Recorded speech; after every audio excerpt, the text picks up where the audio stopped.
profile, tapos sa gilid, ito naman. So dito tayo ngayon sa Skyview Kalilangan Bukidnon Branch. Balik tayo para dito sa Monarch Copy 125 na to para bigyan natin ng review. Ikutan natin yung side by side ng motor na to. Alamin natin yung specs niya, tapos yung features, kung anong meron sa motor na to. Siyempre alamin din natin yung price niya dito mismo sa branch ng Skyview Kalilangan Bukidnon Branch. Doon nga pala sa nagtanong mga idol sa Hero 4 at Hero 3. Marami silang available dito na unit.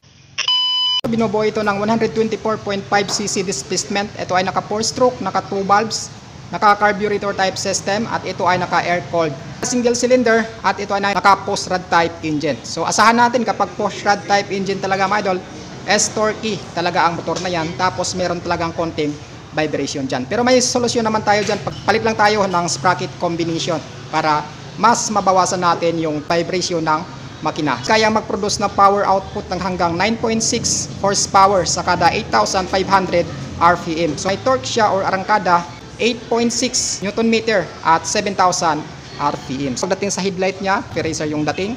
Tapos meron siyang visor dito sa taas, naka-plastic siya mga idol, ayan, glossy. So pagdating sa headlight niya, naka-valve type, pero yung signal light niya naman, left right, naka LED na siya. Dito naman sa suspension niya, pag scopic fork suspension yung ginamit. Pag yung fender niya, ito naka-plastic na glossy orange.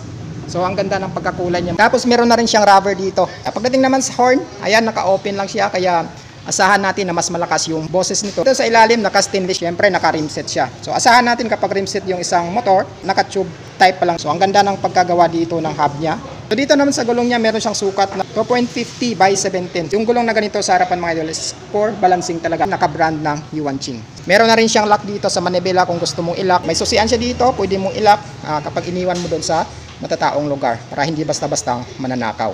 Ito yung tangke niya mga idol. Glossy orange. Tapos sa baba niya naka-glossy white. So wala kang makikita dito na ibang sticker kundi yung Monarch motor. Ayan. Tapos emblem niya naman ito. Nakalagay dito sa taas. So ang ganda ng pagka-emblem niya mga idol. Saka minimal lang talaga yung pagka-decals ng motor na to. Ayan tingnan mo. So ito lang talaga yung nailagay ni ni Monarch. Asahan natin kapag ganito yung makina niya mga idol, matic yan na naka air cooled system. So ganito siya. Tapos pagdating naman sa starting system niya, meron na rin siyang kickstart na backup. So in case na madrin yung baterya ng motor mo or yung starting system niya dito sa electric start, may backup ka or may kickstart ka na pwedeng gamitin. Dito sa kabila, ganun din yung decals ng ng tangke niya sa nakalagay Monarch motor, tapos meron nakalagay dito, ayan So yung kulay ng parang sa iglesia na na kulay. Tapos naka-white dito sa ilalim.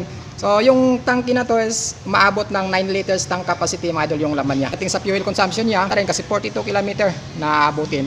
Meron siyang cover dito na plastic, tapos may butas, ang carbon finish siya. Yung shifting niya, so ang motor na to ay binubuo ng 5-speed manual gearbox. So ito naman yung side niya, nakalagay dito yung RM125ST. So ito lang yung naka-decals niya, tapos naka-gray or naka-stainless. Nakalagay na dito yung Monarch na pangalan. Naka-rubber na rin yung apaka ng driver.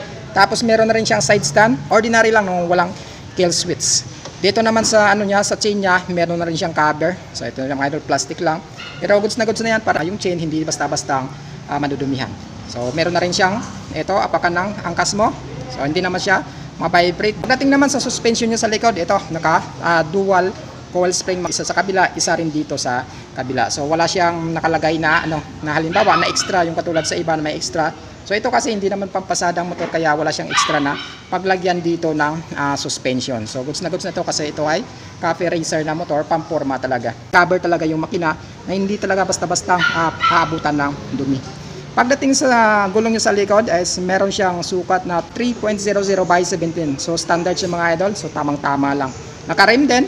Pagdating sa braking system, yung sa harapan niya pala is naka-drum brake. So ganun din dito sa likod, naka-drum brake din siya. So both sa harapan saka sa likod is naka-drum brake siya mga idol. So napaka-ganda na yan. Pero kung magaling ka mag-adjust yan pagdating sa braking system niya, so kapit na kapit yan mga idol, basta marunong ka mag-adjust. Dito sa likod niya, ganun din yung turn signal lights niya, naka-LED rin. Ayan, LED, naka-LED. Tapos dito naman sa tail light, so tingnan natin. So I think naka-valve type to siya mga idol. Hindi lang halata, hindi makikita. Pagdating dito sa muffler niya, ayan, galing doon sa exhaust hanggang dito sa dulo, naka-matte black yung kulay. Pero goods na yan mga idol, saka maporma na rin siya. Meron na rin siyang heat cover dito na yan, para hindi basta-bastang mapapaso yung angkas mo. Yung grab bar niya naman dito sa likod is maliit lang, ganito lang siya. Pagdating sa upuan, makapal, dito yung angkas mo, dito rin naman yung sa driver. Hindi ka basta-basta mangangawit dito pagdating sa long drive. So ito yung dito sa tangke niya naman. Ito lang, yan, tapos mabubuksan mo na, meron din isang susian. Pagdating sa dito sa meter panel niya, naka-analog type pa lang siya. Tapos yung indicator na makikita natin dito, yung odometer, saka sa speedometer, makikita ito yung nakalagay dito.